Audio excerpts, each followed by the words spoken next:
Hi dears, good morning. എല്ലാവർക്കും നമസ്കാരം. ചെമ്പനീർ പൂവ് സീരിയലിൻ്റെ ഇന്നത്തെ വിശേഷത്തിലേക്ക് എല്ലാവർക്കും സ്വാഗതം കേട്ടോ. അങ്ങനെ നമ്മുടെ സച്ചിത രേവതിയെ സമാധാനിപ്പിച്ചുകൊണ്ടിരിക്കുക. എൻ്റെ രേവു, ജീവിതത്തിലാവുമ്പോഴേ ഒരുപാട് കയറ്റവും ഇറക്കവും ഒക്കെ ഉണ്ടാവും. നമ്മളെല്ലാം തരണം ചെയ്യാനായിട്ട് പ്രാപ്തരായിരിക്കണം. അല്ലാതെ ഇതുപോലെ വാടിക്കൊഴിഞ്ഞിരുന്നു കഴിഞ്ഞാൽ കാര്യങ്ങളൊക്കെ എങ്ങനെയാണ് മുന്നോട്ട് പോകുന്നത്? എന്തൊക്കെ പറഞ്ഞാലും സച്ചേട്ടൻ എനിക്ക് വേണ്ടി വാങ്ങിത്തന്നതല്ലേ ആ കട. എന്നിട്ട് എനിക്കിത് സംരക്ഷിക്കാൻ പറ്റിയില്ലല്ലോ. എടി, അതിന് നീ എന്ത് ചെയ്തെന്നാ? കോർപ്പറേഷൻകാർക്ക് ആരോ ഒരു അലവലാതി കംപ്ലൈൻറ്റ് കൊടുത്തു. അങ്ങനെ ആ കട അവിടുന്ന് കൊണ്ടുപോയി. അതിനിപ്പോൾ ഇങ്ങനെ വിഷമിച്ചിരുന്നിട്ട് കാര്യമുണ്ടോ? നീ വിഷമിക്കണ്ട. നിനക്ക് വേണ്ടിയിട്ട് ഞാൻ ആ കട തിരികെ കൊണ്ടുവരും രേവതി. സച്ചിയേട്ട, എന്നാലും സച്ചിയേട്ടൻ ആദ്യമായിട്ട് ഞാൻ രക്ഷപ്പെടാൻ വേണ്ടിയിട്ട് എനിക്ക് വേണ്ടി ചെയ്തു തന്നതല്ലേ, അതുപോലും സൂക്ഷിക്കാൻ എനിക്ക് പറ്റിയില്ലല്ലോ എന്ന് രേവതി സങ്കടപ്പെടുക. അപ്പോഴും സച്ചി പറയുന്നുണ്ട്, എൻ്റെ രേവതി, നീ ഒരു കാര്യം ആലോചിച്ചേ. ജീവിതത്തിലാകുമ്പം കയറ്റവും ഇറക്കവും ഒക്കെ ഉണ്ടാവും. ദേ, ഞാൻ തന്നെ ആദ്യം ഒരു കാറ് വാങ്ങിച്ചു. പിന്നെ അത് കഴിഞ്ഞ് ആ കാറ് വിൽക്കേണ്ടി വന്നു. പിന്നീട് ഒരു ഓട്ടോയായി. അതിനുശേഷം നീ എനിക്ക് ആ കാറ് വാങ്ങിത്തന്നില്ലേ? അപ്പം എന്തൊക്കെ മാറ്റങ്ങളാണ് എൻ്റെ ജീവിതത്തിൽ ഉണ്ടായത്. ഒരു കഷ്ടകാലം വരുമ്പോൾ അതിനെക്കുറിച്ച് ആലോചിച്ച് വിഷമിച്ചിരിക്കാതെ അതിനുള്ള പരിഹാരം കണ്ടെത്തുക വേണ്ടത്. നീ മര്യാദയ്ക്ക് ഭക്ഷണം കഴിച്ചെന്ന് പറഞ്ഞ് നമ്മുടെ സച്ചി രേവതിക്ക് ഭക്ഷണം വാരി കൊടുക്കുക. അങ്ങനെ പിറ്റേ ദിവസം രാവിലെ ആയതും നമ്മളെ കാണിക്കുന്നത് നമ്മുടെ ചന്ദ്രമതി രേവതിയെന്ന് വിളിച്ച് രേവതി അന്വേഷിച്ചുകൊണ്ട് എല്ലായിടവും കയറി ഇറങ്ങുന്നതാ. അങ്ങനെ ഈ പെണ്ണിത് എവിടെ പോയി കിടക്കുക? അടുക്കള ചെല്ലുമ്പോഴാണെങ്കിലോ അവിടെ തലേ ദിവസത്തെ പാത്രങ്ങൾ ഉൾപ്പെടെ സിങ്കിലിങ്ങനെ കൂട്ടിയിട്ടിരിക്കുക. ഷെടാ, ഇതുപോലും ചെയ്യാതെ ഇവളിത് എവിടെ കറങ്ങി നടക്കുക? അങ്ങനെ രേവതി അന്വേഷിച്ചുകൊണ്ട് നമ്മുടെ ചന്ദ്രയാണെങ്കിൽ ആ റൂമിൽ മൊത്തം നടന്നു. അതിനുശേഷം ഇനി മേളിലെങ്ങാനും ഉണ്ടാകുമെന്ന് നോക്കാൻ വേണ്ടിയിട്ട് ആ സ്റ്റെപ്പും കയറി വരുന്ന ചന്ദ്രയുടെ അടുത്തേക്ക് നമ്മുടെ ശ്രുതി വരിക. എന്താ ആൻറ്റി, എന്തു പറ്റി? എൻ്റെ പൊന്ന് ശ്രുതി, ആ രേവതിയെ കാണാനില്ല. മോള് കോഫി കുടിച്ചായിരുന്നോ? ഇല്ല ആൻറ്റി, കോഫി ആരും തന്നില്ലല്ലോ. അവളെ ഇവിടെ കാണാനില്ല. എവിടെ അലഞ്ഞു തിരിയാൻ പോയതാണോ എന്ന് ആർക്കറിയാം. ഇത്രയും നാളും പൂവാണ്, പൂക്കെട്ടാനാണ് എന്നൊക്കെ പറഞ്ഞ് അവൾ ഇവിടെ നിന്ന് മുങ്ങുമായിരുന്നു. എന്നിട്ട് ഇപ്പോൾ അവൾക്ക് ഒരു പണിയില്ലല്ലോ. എന്നിട്ട് അവൾ എവിടെ പോയതാണെന്ന് ഒരു പിടിയില്ല എന്നും പറഞ്ഞ് ചന്ദ്രമതിയാണെങ്കിൽ അലറുക. ദേ, ഞാനും കോഫി കുടിച്ചിട്ടില്ലമ്മേ. ഞാനിവിടെ വന്ന സമയത്ത് രേവതി കിച്ചണിലുണ്ടോ എന്ന് നോക്കുകയായിരുന്നു. പക്ഷേ അവളെ കണ്ടില്ല. അവൾ എവിടെ പോയതായിരിക്കും? ഇനി വല്ല അമ്പലത്തിലും പോയതായിരിക്കുമോ എന്ന് നമ്മുടെ ശ്രുതി പറഞ്ഞുകൊണ്ട് നിൽക്കുക. ഈ സമയമാണെങ്കിൽ രേവതി ടെറസിൽ നിന്ന് അവളിങ്ങനെ ഇറങ്ങി വരിക. ആഹാ, ഇത്രയും നേരം നീ എവിടെയായിരുന്നടി?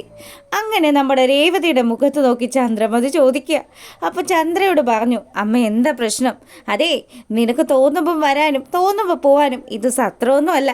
ഞങ്ങൾ എത്ര സമയമായി എഴുന്നേറ്റിട്ട്. ഞങ്ങൾക്ക് രാവിലെ ഒരു ഗ്ലാസ് കോഫി കിട്ടേണ്ടതല്ലേ? അതുപോലും ഇത്രയും നേരമായിട്ട് കിട്ടിയിട്ടില്ല.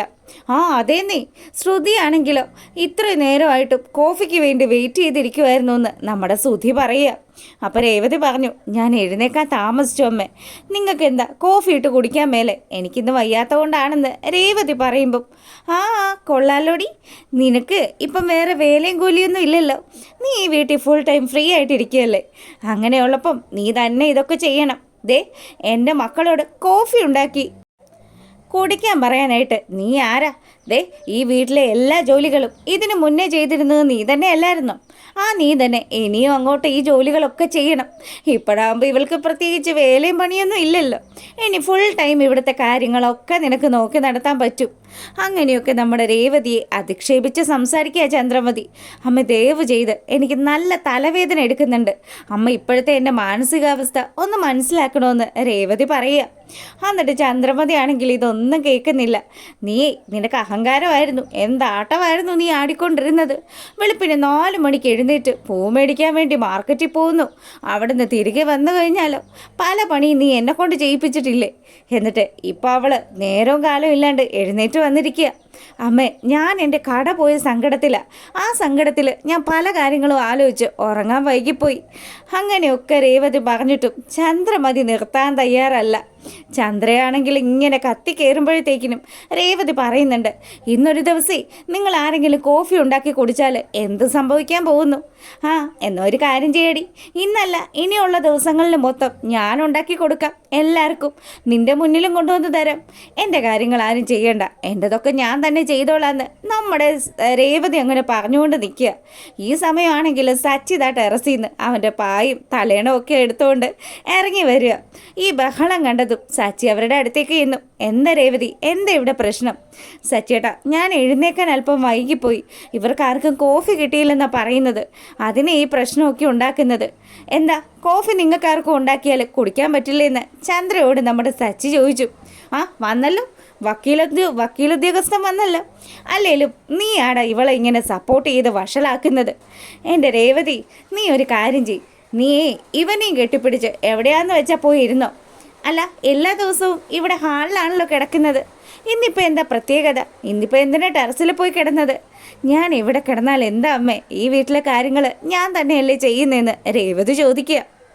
അത് സമയമാണെങ്കിൽ നമ്മുടെ ശ്രുതി പറഞ്ഞു, ദേ ഒരു കാര്യം ചെയ്, രേവതിയുടെ അമ്മ പൂ കിട്ടാനായിട്ട് നിൽക്കുന്ന ആ കടയുടെ അപ്പുറത്ത് രേവതിക്കൊരു കട തുടങ്ങിക്കൊടുക്ക്. അപ്പം സ്വന്തമായിട്ട് എന്തെങ്കിലും ഒരു വരുമാനം ആകുമല്ലോ. ഇനി അങ്ങോട്ട് വെറുതെ ഇരുന്ന് മുഷിച്ചിൽ വരണ്ട. ആ അത് ശരി തന്നെയാണ്, ഇവൾക്ക് അതൊക്കെ പറഞ്ഞിട്ടുള്ളൂ. എൻ്റെ മോളെ, ഇവള് ഇനി ഒരു കാലത്തും ഈ അടുക്കളയിൽ നിന്ന് രക്ഷപ്പെടാത്ത വിധം ഇവിടെ തന്നെ അങ്ങ് പെട്ടുപോകാനാ സാധ്യത. എന്തായാലും ഇവൾ ചെയ്യേണ്ട ജോലി ഈ വീട്ടുജോലിയാണെന്ന് പണ്ടേ ഒടയതമ്പുരാൻ എഴുതി വെച്ചിട്ടുണ്ടെന്ന് നമ്മുടെ ചന്ദ്ര പറയുക. അതെന്താ അങ്ങനെ നിങ്ങൾ പറഞ്ഞത്?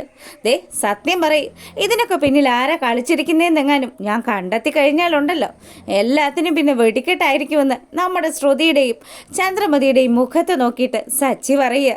ചന്ദ്രയാണെങ്കിൽ വിട്ടുകൊടുക്കാൻ തയ്യാറല്ല. എടാ, ഞാൻ പറഞ്ഞതിൽ എന്താ തെറ്റ്? നിന്റെ ഭാര്യ ഈ വീട്ടിലെ ജോലികളൊക്കെ ചെയ്ത് ഇവിടുത്തെ അടുക്കളക്കാരിയായിട്ട് തന്നെ കഴിയേണ്ടി വരും. അല്ലെങ്കിൽ നീ ഒന്ന് ആലോചിച്ച് നോക്ക്. ദേ ഈ നിൽക്കുന്ന ശ്രുതി എത്ര രൂപയാണ് സമ്പാദിക്കുന്നത്? അവൾക്ക് നല്ല രീതിയിൽ ബ്യൂട്ടി പാർലറിൽ പോയി കഴിഞ്ഞാൽ നല്ല പൈസ സമ്പാദിക്കാൻ പറ്റുന്നുണ്ടല്ലോ. പിന്നെ വർഷയുടെ കാര്യം, വർഷയാണെങ്കിൽ കോടീശ്വരിയാ. എന്നിട്ടും ആ കൊച്ചിന് അതിൻ്റെ വല്ല അഹങ്കാരവും ഉണ്ടോ? ഇല്ല. അവൾ ഡബ്ബിംഗ് സ്റ്റുഡിയോയിൽ പോയി അവളുടെ ജോലികളൊക്കെ ചെയ്ത് അവൾ പിന്നെയും സമ്പാദിക്കുന്നുണ്ട്. നിൻ്റെ ഭാര്യയാണെങ്കിലോ ഈ പൂവൊക്കെ പെറുക്കി വിറ്റ് എന്ത് കിട്ടാനാടാ?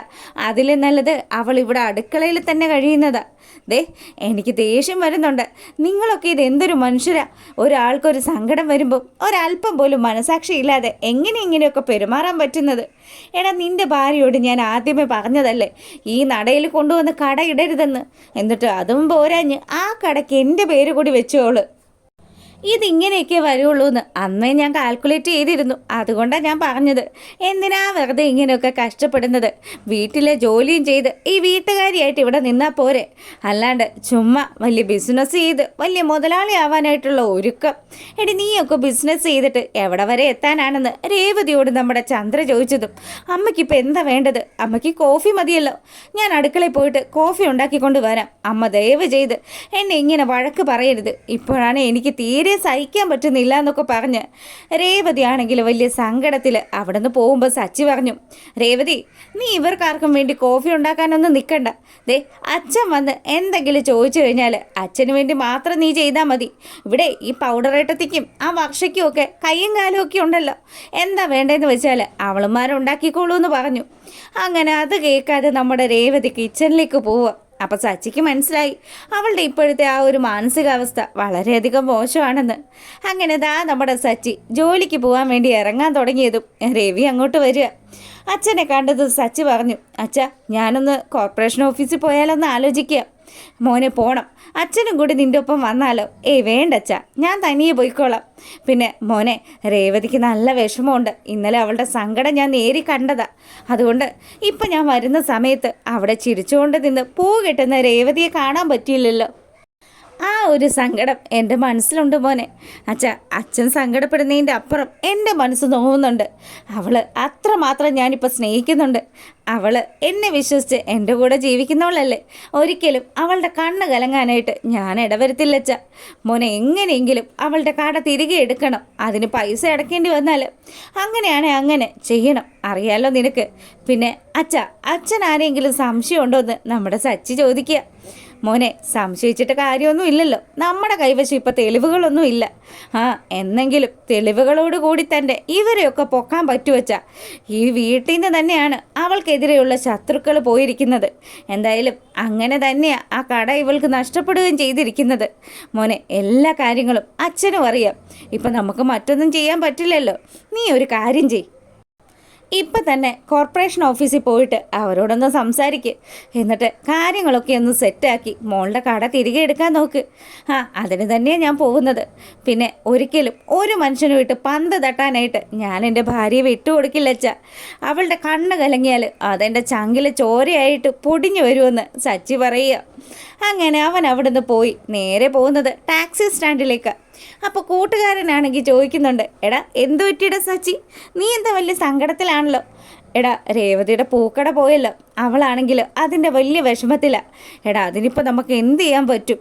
എടാ, വരുന്ന വഴിക്ക് ഞാൻ കോർപ്പറേഷൻ ഓഫീസിൽ കയറി സംസാരിച്ചിട്ടാണ് വന്നത്. ഫൈൻ അടച്ചാലും കട തിരിച്ചു കിട്ടിയാലും ആ കട അവിടെ തന്നെ ഇടാൻ പറ്റില്ല. അയ്യോ, അങ്ങനെ വരുമ്പോൾ ഇനിയിപ്പോൾ എന്ത് ചെയ്യും. എടാ, ഞാൻ ആലോചിച്ചിട്ട് ഒരു വഴിയും കിട്ടുന്നുമില്ല. ഇനി എന്തെങ്കിലും ഒരു മാർഗം ഉണ്ടെങ്കിൽ നിങ്ങളൊന്ന് ആലോചിച്ചിട്ട് പറയടാ. എടാ, ഞങ്ങളിപ്പോൾ എന്ത് പറയാനാ. എടാ, എനിക്കൊരാഗ്രഹമുണ്ട്. അവളൊരു AC റൂമിലിരുന്ന് പൂക്കടയൊക്കെ കെട്ടി അങ്ങനെ ആ ഒരു പൂവൊക്കെ വിറ്റ് അങ്ങനെ ഇരിക്കുന്ന ആ ഒരു സെറ്റപ്പ്. എടാ, അതിനിപ്പം AC കടയൊക്കെ ഇടുന്നത് അത് പൂക്കാർക്കല്ലല്ലോ. പൂവൊക്കെ വാങ്ങാനായിട്ട് പോകുന്നത് കൂടുതലും സാധാരണക്കാരായിരിക്കില്ലേ. അവരേതെങ്കിലും ഒരു ചെറിയ കടയിൽ നിന്ന് പൂവും വാങ്ങി പോവല്ലേ ഉള്ളൂ. എന്തായാലും രേവതിക്ക് AC കടയുടെ ഒന്നും ആവശ്യമില്ല. നീ ഒരു കാര്യം ചെയ്, മറ്റെന്തെങ്കിലും രീതിയിൽ രേവതിക്ക് വേണ്ടിയിട്ട് ഒരു കട തുടങ്ങാനുള്ള കാര്യങ്ങൾ ആലോചിക്കുന്നു പറഞ്ഞു. അങ്ങനെ നമ്മുടെ സച്ചിയും കൂട്ടുകാരും ആലോചിച്ചുകൊണ്ട് നിൽക്കുന്നതാണ് ഇന്നത്തെ വിശേഷത്തിലുള്ളത്. അപ്പോൾ വീഡിയോ ഇഷ്ടമായിട്ടുണ്ടെങ്കിൽ ഒന്ന് ലൈക്ക് ചെയ്തേക്കണേ. എല്ലാവർക്കും ഒരു ദിവസം ആശംസിച്ചുകൊണ്ട് ഇന്നത്തെ വീഡിയോ വൈൻഡപ്പ് ചെയ്യാണ്. അപ്പോൾ ഓക്കെ, താങ്ക്